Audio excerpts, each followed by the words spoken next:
Ascomycetes पढ़ने के बाद हमारा जो नेक्स्ट टॉपिक रहेगा वो रहेगा बेसिडियोमाइसिटीज़ का।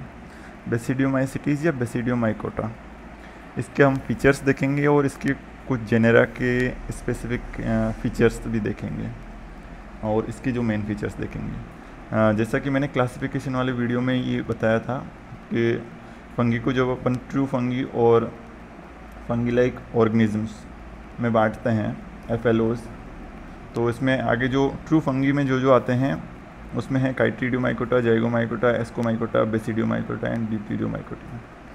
तो ये जो बेसिडियोमाइकोटा है ये पढ़ेंगे अपन।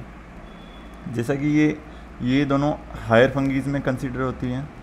हायर फंगीज तो इसमें ऑटोमेटिकली ये फीचर्स आ जाते हैं। फीचर्स कौन कौन से कि भाई इनमें काइटिन की सेल वॉल होगी, ये सेप्टम प्रेजेंट होगा, ग्लाइकोजन स्टोर्ड फूड होगा और इनका जो ओरिजिन होगा वो कोएना फ्लैजिलेटा से होगा। ये फीचर इसमें ऑटोमेटिकली इसके जो भी मेंबर्स पढ़ेंगे अपन उन सब में ये फीचर्स तो देखने को मिलेंगे ही। साथ ही इसमें जो हम देख रहे थे कि एस्कोमाइसिटीज़ में एस्कोस्पोर्स बन रहे थे, यहाँ बेसिडियोस्पोर्स बनेंगे और जो एस्कोस्पोर्स बन रहे थे वो एंडोजीनियसली बन रहे थे, जबकि जो बेसिडियोस्पोर बनेंगे जो यहाँ पे वो एक्सोजीनियसली बनेंगे। मीन्स सेल का आउटग्रोथ होगी और उससे फिर वो जो बनेगा बेसिडियोस्पोर बनेगा। और यहाँ एस्कोमाइसिटीज़ के सिमिलर ही यहाँ जो डाइकैरियोटिक फेज़ होगी वो काफ़ी लंबी रहेगी इसमें भी, ठीक है, काफ़ी टाइम तक सस्टेन करेगी। उसके बाद कैरियोगेमी होगी जाके, पहले प्लाज्मोगेमी हुई, उसके बाद डाइकैरियोटिक स्टेज बनी और जो कि काफ़ी लंबे टाइम तक रहेगी एंड देन फिर कैरियोगेमी होगी, ठीक है। अब इसकी जो रिप्रोडक्शन जो अगर हम देखें इसमें, तो इसमें मोस्टली सेक्सुअल रिप्रोडक्शन देखने को मिलता है, जबकि अपन देख रहे थे कि उसमें सेक्सुअल रिप्रोडक्शन तो जो जब एडवर्स कंडीशन होती थी, मीन विपरीत परिस्थितियाँ होती थी जब देखने को मिलता था, जबकि यहाँ ऐसा नहीं है, यहाँ मोस्टली सेक्सुअल रिप्रोडक्शन ही होता है।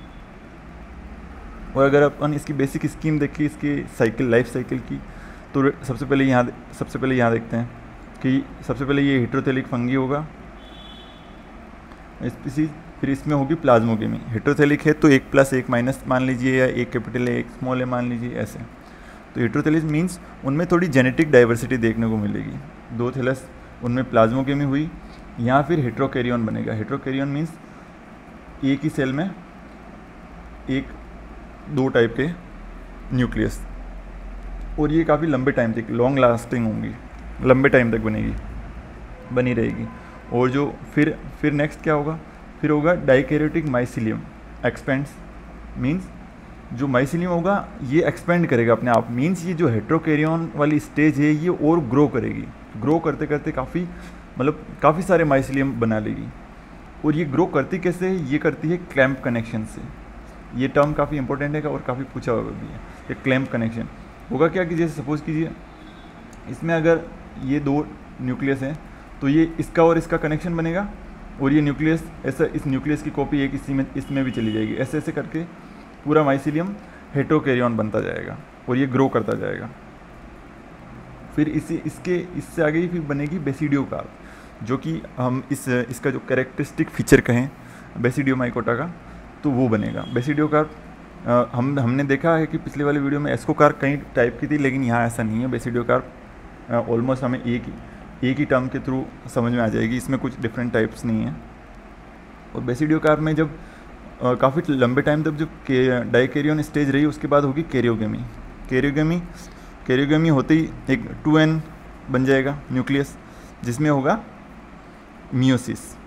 यहाँ होगा मियोसिस होके फिर बनेंगी 4 सेल्स बनेंगी। ये 4 सेल्स ग्रो करके बनाएंगी अपने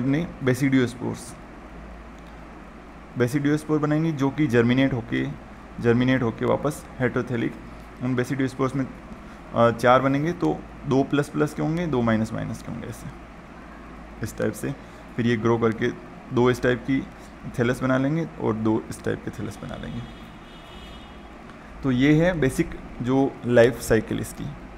और आगे हम थोड़ा जीनस स्पेसिफिक बात करें, कुछ चीज़ें जो हमें याद रखनी है वो है, इसमें जो मेजर जेनरा आते हैं वो पक्सिनिया हो गया, एंड नेक्स्ट हो गया ये अगेरिकस, अस्टिलागो, ये 3 मेजर हमें पढ़ने हैं, पक्सिनिया, अस्टिलागो एंड अगेरिकस। तो सबसे पहले पक्सिनिया के बारे में हमें क्या याद रखना है? पक्सिनिया के बारे में अक्सर क्वेश्चन पूछते हैं, मीन्स इसकी लाइफ साइकिल के बारे में हमें पता है कि ये, इसका एक जो फैक्ट याद रखने वाला है, ये लार्जेस्ट जीनस ऑफ फंगी है, मीन्स इसमें काफ़ी सारी स्पीसीज़, इसकी स्पीसीज़ है पक्सिनिया जीनस की। जैसे अपन पॉपुलर पढ़ते हैं पक्सिनिया ग्रेमिनेस ट्रिटिसाई, वो जो पढ़ते हैं हम। और फिर है हेटेरोसियस रस्ट है। हेटेरोसियस मीन्स इसको अपना लाइफ साइकिल पूरा करने के लिए 2 होस्ट की ज़रूरत पड़ती है। पक्सिनिया, जब रस्ट डिजीज़ का साइकिल अपन पढ़ते हैं तब ये हमें अच्छे से पता चलता है कि जो इसका साइकिल है वो मैक्रोसाइक्लिक फंगस है ये एक, या मोल्ड कहते हैं। तो जो इसका जो अदर नेम, ये black rust disease popular disease है इन सीरियल्स, रस्ट डिजीज़। तो इसमें इसका जो लाइफ साइकिल हम देखें तो इसका लाइफ साइकिल सबसे पहले हम शुरू कहाँ से करना है? वो करना है, इसके सबसे पहले तो 2 होस्ट कौन कौन से हैं? Berberis and wheat. Berberis and wheat, ये 2 होस्ट हैं। बर्बेरिस की बात करें, बर्बेरिस की ये एक आप लीफ मानिए, ये लीफ है, लीफ का ये ऊपरी हिस्सा है, इसमें सबसे पहले जो बनेगी स्पर्मोगोनियम, इसको अपन पिक्नीडियम भी बोलते हैं। स्पर्मोगोनियम बनी, यहाँ जो स्पोर्स बनेंगे, यहाँ होगी प्लाज्मोगेमी, प्लाज्मोगेमी बन के डाइकैरियन स्टेज इस्टेब्लिश हो जाएगी यहाँ स्टेज। फिर जो जो पिक्नियोस्पोर बोलते हैं वो बने, वो जाके इन्फेक्ट करेंगे आगे जो लीफ का जो निचला हिस्सा है उसमें, और उसमें बनेगा एशियम। उसी लीफ का जो निचला हिस्सा होता है वहाँ प्रोड्यूस होंगे एशियोस्पोर्स। ये एशियोस्पोर्स फिर हवा, विंड के थ्रू जाएंगे, तूफ़ान जो ले जाते हैं सीधे जो जहाँ वीट कल्टीवेशन होता है वहाँ जाते हैं, वहाँ जाकर जो ये वीट को इन्फेक्ट करते हैं, और वीट के जो लीव होती है उस पर जर्मिनेट करके बनाएंगे यूरिडीनियम। वहाँ यूरिडीनियम जहाँ से जिसमें बनेंगे क्या? यूरिडोस्पोर बनेंगे। अब यूरिडोस्पोर जो बने, ये यूरिडोस्पोर वीट पे चल रही है ये बात, तो ये यूरिडोस्पोर दूसरे जो हेल्दी प्लांट्स है वीट के उनको भी इन्फेक्ट करेंगे। ये ऑलमोस्ट ये 3-4 प्लांट्स को ऐसे 3-4 साइकिल में इन्फेक्ट करते जाएंगे। जब वीट का जो लाइफ साइकिल है वो ख़त्म होने को आएगा तब वो प्रोड्यूस करेंगे क्या? टीलियोस्पोर की स्ट्रक्चर काफ़ी पॉपुलर है। टीलियोस्पोर जैसे ये स्ट्रक्चर आपको ध्यान रखनी है। 2 न्यूक्लियस होते हैं, एक पॉजिटिव प्लस एक माइनस, 2 सेल्यूलर होगा, एक सेल ये, इसमें 2 टाइप के न्यूक्लियस होंगे, 2 न्यूक्लियस हर एक में, और साथ ही इसका जो वॉल होगी वो काफ़ी थिक है, बिकॉज इसको एडवर्स कंडीशन में रहना है, राइट, इसको ड्राउजीनेस से बचना है। तो इस वजह से जब ये रिलीज़ होगा, जब गेहूं की कटाई वटाई हो जाएगी, रिलीज़ होके ये फिर जब ये किस पे जर्मिनेट होगा? हस्क पे, मीन्स जो कचरा बच गया है, जर्मिनेट होके बनाएगा क्या? Basidio spores, means basidium generate करेगा। ये ऐसे, ये इसमें से माइसीलियम निकले, इसमें जो मियोसिस होगा सबसे पहले, इसमें मियोसिस हुआ, मियोसिस होके 4 सेल बनी, किसमें? टीलियोस्पोर में हुआ मियोसिस। ये बात ध्यान रखने वाली बात कि चूँकि कैरियोगेमी कहाँ हुई? टीलियोस्पोर में। कैरियोगेमी हुई टीलियोस्पोर में, तो टीलियोस्पोर में जब 2n एस्टेब्लिश हो गया तब होगा मियोसिस होके 4 सेल बनी, 4 सेल ये। अब ये 4 cell individual cell as a basidium behave करेगी और ये जनरेट करेगी क्या? बेसिडियोस्पोर्स। ये जो डेब्री, प्लांट डेब्री है, ये उस पर बात चल रही है, और फिर वहाँ से बेसिडियोस्पोर्स वापस जाएंगे कहाँ? बर्बेरिस पे। तो इस टाइप से ये पूरी लाइफ साइकिल है। लाइफ साइकिल में एक PYQ आपने देखा होगा कि PYQ में इन स्टेजेस को जो नंबरिंग दी हुई है वो याद रखनी है आपको। सबसे पहले बर्बेरिस से जो शुरू होता है, पिक्नीडियल स्टेज जो है उसको अपन 0 से डिनोट करते हैं। फिर एशियोस्पोर बनता है, उसको 1, यूरिडीनियम को 2, टीलियोस्पोर को 3 एंड बेसिडियोस्पोर को 4। इस टाइप से ये 5 स्टेज है। 0 से शुरू करना है, ये बात हमेशा ध्यान रखना है ना। तो ऐसे, तो ये हमें ध्यान रखनी है। फिर है अस्टिलागो के बारे में क्या बात ध्यान रखनी है अपने को, इसके बारे में ध्यान रखनी है कि ये 2 डिजीज़ करता है। ये नंबर 1, ये तो बात आपको पहले ध्यान रखनी है कि ये बेसिडियोमाइकोटा का मेंबर है, प्लस बेसिडियोमाइकोटा का है तो ये हायर फंगी है, तो इसमें सेलुलर फीचर्स क्या क्या होंगे ये ऑटोमेटिकली दिमाग में आ जाना चाहिए, या कोई पूछे तो झट से वो अपने आप ऑटोमेटिकली आ जाएंगे। और फिर इसके जो 2 डिजीज़ हैं, ये डिजीज़ हम प्लांट पैथोलॉजी में भी बताऊंगा कि जो loose smut and covered smut, loose smut Ustilago nuda of barley, loose smut of barley, ये कौन सा करता है, कौन सी species, Ustilago nuda, Ustilago hordei करता है covered smut. Loose smut and covered smut का जो डिफरेंस है वो हम आगे चल के डिटेल में देखेंगे प्लांट पैथोलॉजी में। अभी सिर्फ आपको इतना ही याद रखना है कि जो अस्टिलागो हॉर्डाई है वो कवर्ड स्मट का कोजल ऑर्गेनिज्म है, जबकि जो अस्टिलागो न्यूडा है वो लूज स्मट का है, ठीक है। फिर है अगेरिकस के बारे में हमें क्या ध्यान रखना है। अगेरिकस ये सबसे कॉमनली हमें देखने को मिलने वाली फंगस है, जिसमें अम्ब्रेला शेप जो इसका थैलस होता है। इसमें जो एडिबल होते हैं उनको तो अपन मशरूम्स बोलते हैं, ये बात ध्यान रखनी है कि जो मशरूम किसको बोलते हैं, जो सिर्फ जो एडिबल होते हैं, और जो नॉन एडिबल होते हैं उनको बोलते हैं टोडस्टूल्स। ये ध्यान रखना ना, ये डिफरेंस है। टोडस्टूल्स किनको बोलेंगे, जो पॉइजनस होंगे, कहने का मतलब है ना।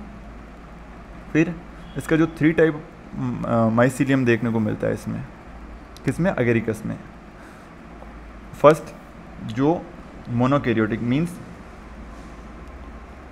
हर एक सेल में जो होगी वो एक न्यूक्लियस होगा।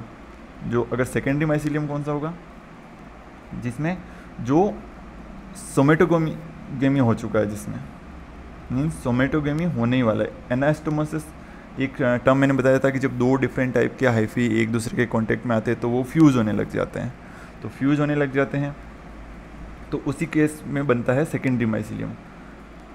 फिर आएगा टर्सरी माइसीलियम। टर्सरी में क्या होगा, डाइकैरियोटिक माइसीलियम बनेगा, मीन्स जो ये सेल होगी इसमें एक डिफरेंट टाइप का और 2 टाइप के न्यूक्लियस होंगे सारे सेल्स में।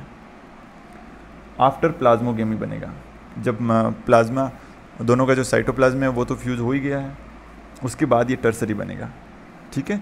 तो ये बेसिकली ये ध्यान रखना है कि जो मोनोकैरियोटिक है वो प्राइमरी हो गया और जो टर्सरी हो गया वो डाइकैरियोटिक वाला फेज है।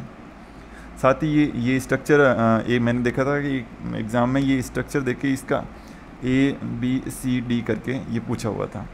ये थैलस है जिसको अपन छतरी बोलते हैं। ये जो हिस्सा होता है इसको पाइलस बोलते हैं। ये जो दिख रहे हैं ये गिल्स हैं। ये जो रिंग है जिससे ये शुरू में जुड़ी हुई रहती है और बाद में जब होती है अलग हो जाती है, इसको एन्युलस बोलते हैं। और ये पिलर जैसा है ये इसको स्टिप बोलते हैं। ये ध्यान रखना है, ठीक है। फिर एक है वाइट बटन।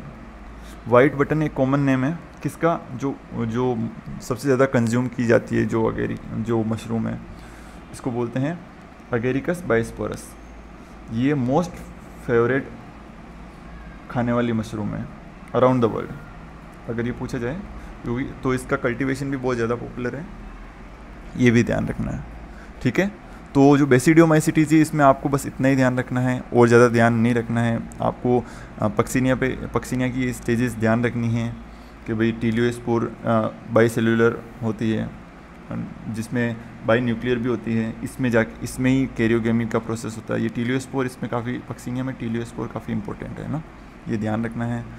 और साथ ही ये बेसिक स्कीम रिप्रोडक्शन की, ये आपको पता, इसमें ज़्यादा कंफ्यूजिंग वाली बात है नहीं। क्लैम्प कनेक्शन का पता रखना है कि बेसिडियोमाइसिटीज़ का कैरेक्टरिस्टिक फीचर है क्लैम्प कनेक्शन, और इस टाइप से बेसिडियोमाइकोटा के होते हैं पूरे। इसके बाद अपन आगे जो पढ़ेंगे वो ऊमाइकोटा पढ़ेंगे एंड मिक्सोमाइकोटा पढ़ेंगे। ये दोनों इंपॉर्टेंट है, इस वजह से इसमें से क्वेश्चन पूछते हैं। इस वजह से इसमें कुछ फीचर्स जो बेसिक फीचर्स हैं इनके, वैसे तो मैंने पहले भी बताए हैं और आगे थोड़ा अच्छे से बता दूंगा कि कौन सा क्वेश्चन पूछा जा सकता है, ठीक है।